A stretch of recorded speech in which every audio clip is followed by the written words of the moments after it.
Que bom. Que ótimo. Fique à vontade. Seja bem-vinda. Em primeiro lugar, eu quero falar um pouquinho sobre as tendências do futuro, porque a gente falou muito sobre câmeras nas ruas, nas estradas, mas segurança por inteligência artificial tem mais veículos que podem ser utilizados, aqui estão alguns deles: iluminação inteligente, drones patrimoniais, inteligência preditiva, já foi falado aqui, e também edge computing e data lakes. O que significa isso? Resumindo de uma forma geral, a gente está falando de Big Data, são bancos de dados gigantes que podem receber dados de diversas fontes e, através da inteligência artificial, fazer uma análise desses dados. Esses dados são utilizados justamente para combater o crime, para prevenir incidentes e acidentes. E eu prefiro, às vezes, dar o exemplo de uma coisa simples. Um idoso com um andador andando pela calçada de Curitiba, tropeça ali numa pedra e ele cai na hora. Pense que, imediatamente, uma dessas câmeras inteligentes pode acionar o serviço de socorro, a ambulância, em 5 minutos, está lá. Se esperar um cidadão, vai levar pelo menos meia hora até a fila atender, até o atendente saber explicar tudo. O idoso já está com um sangramento, chega no hospital já em estado crítico, fica difícil de salvá-lo. Enquanto, com a inteligência artificial, isso é possível reduzir drasticamente o modelo. A inteligência artificial já é aplicada em Israel desde quase há 15 anos atrás, com outros nomes, como machine learning. Agora eu quero dar para vocês alguns números, para vocês entenderem como isso influenciou a segurança em Israel. Vamos lá.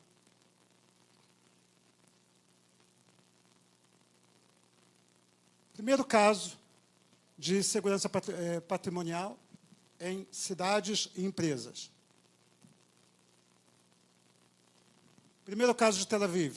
É uma empresa chamada V-Sites. Como a minha empresa, na realidade, ela trata de consultoria na área, então eu não lido apenas com uma empresa, e sim com diversas empresas. Então, eu estou apresentando aqui algumas empresas que já utilizam esse sistema lá. E olha os números, gente. Nós estamos falando da redução de 60% de incidentes de vandalismo numa região de cerca de 2,5 milhões de habitantes. 60%. O que isso quer dizer? Isso quer dizer que haverá uma redução de substituição de pontos de ônibus, que os pontos de ônibus em Israel são inteligentes. Você chega no ponto de ônibus, tem lá uma placa dizendo todo o horário do ônibus, quanto tempo vai levar, e tem contagem regressiva para aquele número da sua linha. Então, antigamente vinham os jovens, começavam a beber, brincar, quebrava, pronto. Quanto é que foi embora? Foi embora cerca de 50 mil a 100 mil do patrimônio público. E só fazendo, deixa eu fazer, Miguel, só você está falando, uma ponderação. Hoje, aqui, um ponto de ônibus que a gente pode destinar com emenda parlamentar aqui da AMEP, ele custa, em média, hoje, R$15 mil. Eu tive o prazer de indicar alguns desses, inclusive cito Fazenda Rio Grande, que lá tinha um vereador que muito queria e colocou alguns. Eu fui, meus pais moram lá, eu fui e fiquei desgostoso de ter doado, porque está tudo pichado, quebrado e estragado. Quer dizer, o que você está falando vem a calhar, porque hoje as pessoas não cuidam. Isso aqui é público mesmo, vamos quebrar, vamos fazer. E é o que acontece aqui. Exatamente. O que você faz não é só pensar no custo que vai ter a câmera inteligente, o sistema inteligente, né? Eu prefiro o segundo método, as câmeras burras, mas de alta qualidade, e o sistema inteligente. A gente pensa no custo disso, mas a gente não pensa também na redução de custo em diversas áreas no município. Então, acaba balanceando isso. Existem tecnologias bem baratas também que vão fornecer outros serviços para a prefeitura ou o município. Daqui a pouco eu vou mostrar um desses serviços. Mas resposta imediata aumentou para 45%. O município é capaz de responder ao incidente, por causa da inteligência artificial, 45%. E agora pensa no prefeito, o nível de satisfação que ele tem da população. Porque quando dizia, aqui tem uma calçada quebrada, aí levava 3 meses para ir lá consertar a calçada, mas agora a inteligência artificial olha a calçada quebrada, já manda para a prefeitura, é necessário um conserto nessa região, já chega lá os administradores do patrimônio público, resolve a questão, já marca a data, o público ainda nem percebeu que tem uma calçada quebrada. A calçada já foi consertada. Então, nós reduzimos aí também a falta de aprovação pública. Nós aumentamos a eficiência do setor público. Eu quero dar um outro exemplo aqui. É um exemplo propositalmente, eu já ia falar em hebraico, gente, desculpa, a mente pensa muito em hebraico. É um exemplo proposital do setor privado. Então, você tem uma rede privada como... Qual é o maior mercado de Curitiba? Alguém pode dizer aí? Como? Condor. Você chega no Condor, aí você pergunta na entrada, eu quero leite desnatado. Ah, é lá naquela prateleira, lá no fundo, ó, você vai andar agora 100 metros, vai lá no fundo, aí o que você descobre? Não tem leite desnatado. Perdeu seu tempo. Sabe por que não tem leite desnatado? Porque tem uma meia dúzia de funcionários que tem que rodar o mercado inteiro e começar a contar estoque. E isso é segurança também. Isso é segurança privada. Porque agora tem que ver se tem no estoque. Se não tem no estoque, tem que encomendar. Vai demorar mais não sei quantos dias até chegar. Na inteligência artificial, com câmeras e com o sistema, na hora que o cara tirou lá o quinto último leite, já manda uma notificação do setor administrativo, vai faltar leite em tanto tempo. Então, já vai lá o funcionário, não precisa ficar rodando lá para saber o que está faltando. Ele já tem a lista diária do que está faltando. E ele repõe. E não só isso. O futuro o cliente entra, já existe um reconhecimento facial, ele põe o carrinho, começa a encher o carrinho. Quando ele chega no caixa, ele já recebe na tela o valor que ele tem que pagar. Ele não precisa nem tirar do carrinho. Ele recebe na tela. Ele recebe na tela, ele só tem que assinar, apertar o botão, vai para a conta. Pronto. Resolvido.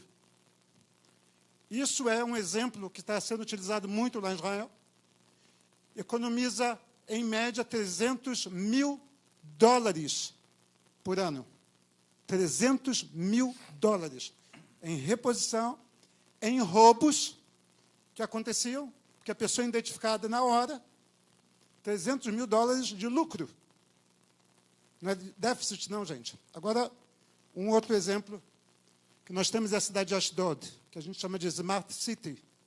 Existem várias cidades inteligentes, cidades modernas, que foram feitas totalmente digitalizadas. Eu moro numa cidade assim também, se chama Modi'in. Ashdod é uma cidade relativamente nova. E olha aí os números, gente. 70% de detecção preditiva. Isso quer dizer que ia acontecer um acidente, ou um incidente qualquer, ou um roubo, o sistema foi capaz de identificar isso 70% a mais e evitar que o negócio acontecesse. Já pararam para pensar nisso? Um cara lá está tentando roubar o carro, antes dele conseguir finalizar, a polícia já está em cima. Nós costumamos dizer que Israel é um país do absurdo. Nós enfrentamos guerra desde a fundação. Desde a fundação do país. Agora, eu quero que vocês entendam, eu não pude trazer aqui as imagens, mas quando um míssil é disparado pelos Houthis a 1.200 quilômetros, 1.500 quilômetros de distância, eu recebo no meu celular, em 10 minutos pode haver um alerta na sua região, fique preparado. Se houver perigo, você vai receber uma sirene e você entre para o abrigo. Em 5 minutos, o míssil está ainda na sua órbita, lá no espaço, em cima da Arábia Saudita. Os sistemas de inteligência artificial já captaram, já calcularam a órbita, então vem um míssil do Arrow 3, que é a Seta 3, abate o míssil em cima da Arábia Saudita. Aí ele me comunica, não há perigo, pode ficar tranquilo.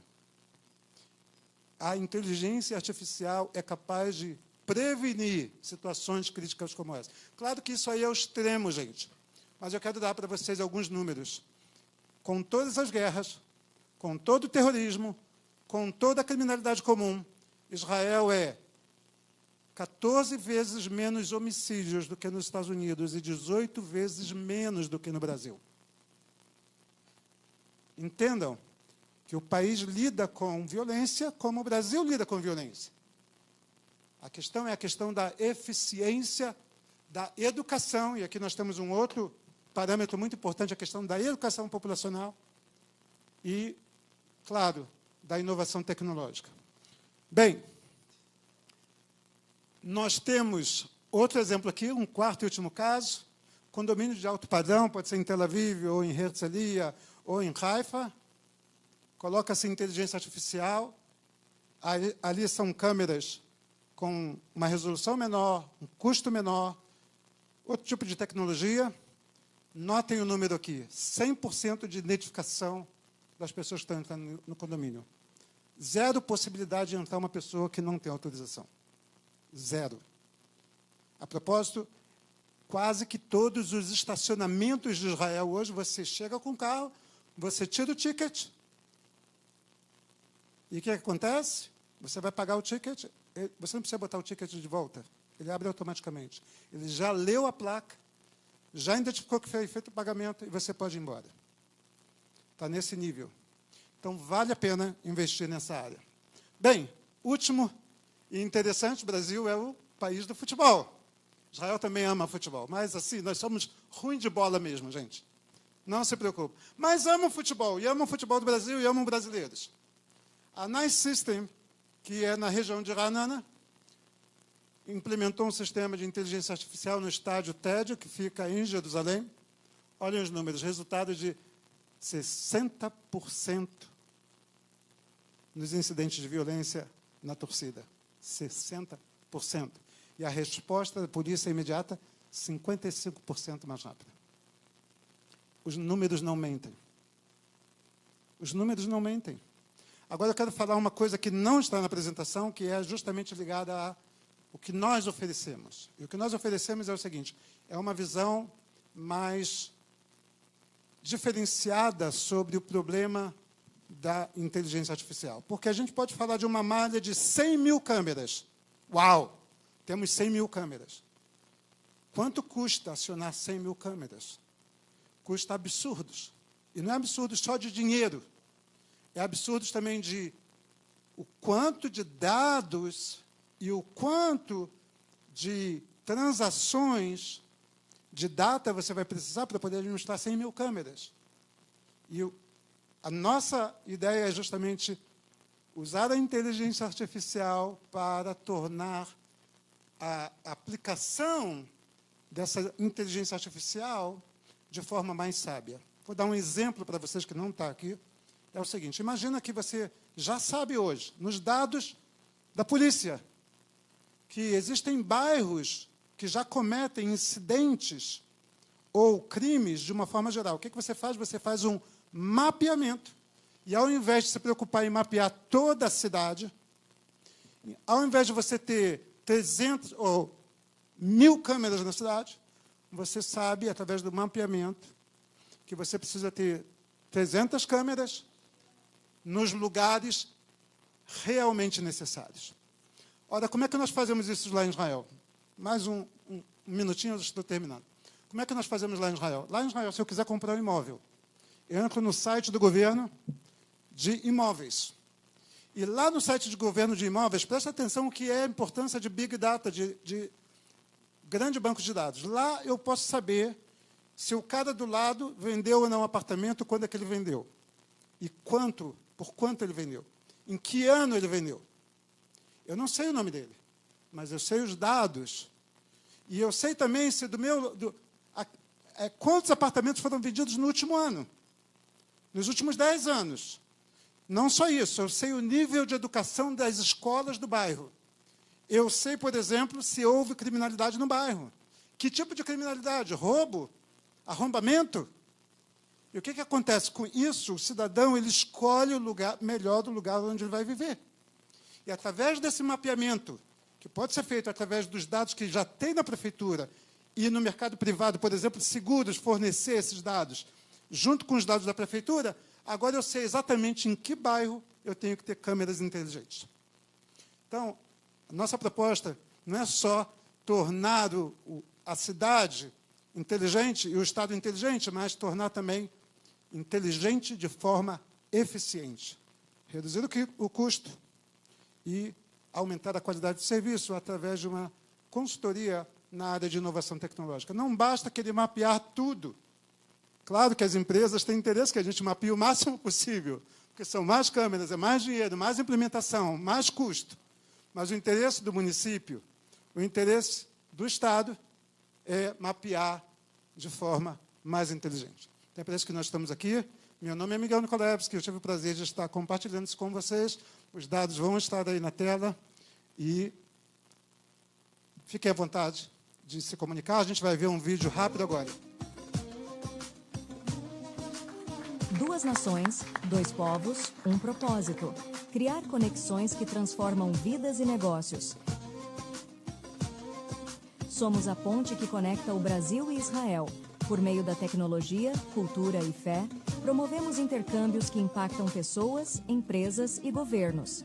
Nossas áreas de atuação incluem tecnologia e mídia digital, soluções modernas e personalizadas, eventos e palestras, encontros que inspiram e transformam, consultoria, planejamento estratégico com inovação, turismo, experiências únicas para peregrinos e empresários.